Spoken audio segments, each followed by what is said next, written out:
Bonjour à tous, soyez les bienvenus dans cette nouvelle Minute Conseil, la seule émission qui vous parle de votre profession, la vente directe.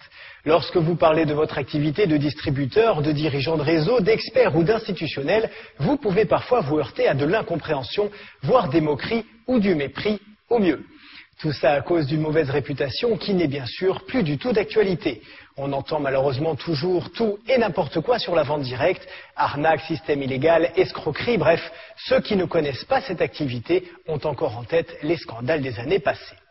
Or, soyons clairs, la vente directe est un vrai métier, reconnu par le ministère de l'économie et de l'emploi en plus, et n'a plus rien à voir avec les entreprises malveillantes qui ont terni l'image du métier dans les années 90.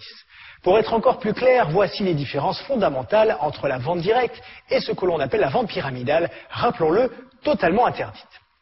Dans la vente pyramidale, il n'y a pas de produit à vendre comme annoncé. Le profit de l'entreprise provient uniquement du recrutement de nouveaux membres. Quand ils entrent dans le réseau, ils s'acquittent d'un droit d'entrée. Le recruteur direct touche alors une partie de cette somme, l'autre étant distribué à la chaîne de recruteurs qui se situe dans le haut de la pyramide. La vente directe, c'est bien sûr totalement différent. L'activité est basée sur la vente d'un produit ou d'un service et non sur le recrutement de nouveaux vendeurs. Voilà déjà une différence fondamentale. L'investissement ensuite. Il y a toujours un investissement pour un nouveau distributeur, mais normalement, il ne dépasse pas 300 €. Il correspond au matériel nécessaire pour commencer son activité et à un petit stock de produits pour amorcer ses premières ventes. Contrairement à la vente pyramidale, où ce ne sont que ceux qui sont au sommet qui gagnent de l'argent, la vente directe offre les mêmes chances à chacun. Il n'est d'ailleurs pas rare qu'un vendeur débutant motivé gagne plus qu'un de ses parrains, qui a pourtant plus d'ancienneté dans le réseau. Et elle est là, la beauté de ce métier.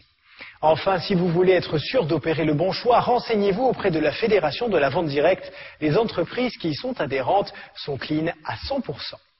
En résumé, pour ne pas vous faire avoir, il suffit simplement de faire des recherches approfondies sur la société cible et de ne pas se laisser immédiatement séduire par l'appât du gain.